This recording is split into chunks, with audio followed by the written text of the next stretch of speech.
Viral tukang sayur keliling kawal ambulans ke rumah sakit di Semarang, dagangan masih penuh.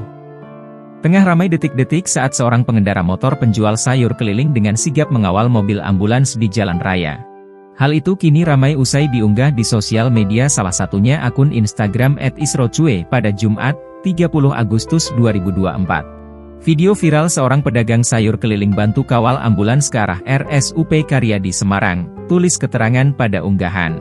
Pada unggahan, terlihat perekam video dari mobil ambulans menyorot situasi jalan raya yang terpantau ramai lancar. Nampak di depan ambulans itu ada seorang pengendara motor disinyalir tukang sayur keliling. Terlihat ia dengan sigap membantu mengawal mobil ambulans tersebut menuju rumah sakit Karyadi Semarang. Meski dagangannya sedang penuh oleh jualan, ia nampak leluasa berkendara di jalan raya.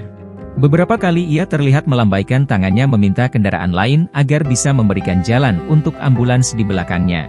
Terima kasih buat pedagang sayur keliling yang sudah mengawal ambulans arah ke RSUP Karyadi Semarang barusan, tulis keterangan pada unggahan. Belum diketahui waktu kejadian pada video yang kini viral.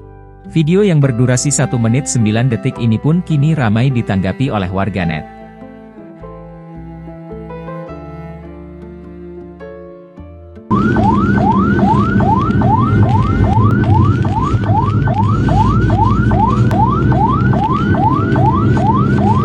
Download Tribun X sekarang, menghadirkan lokal menjadi Indonesia.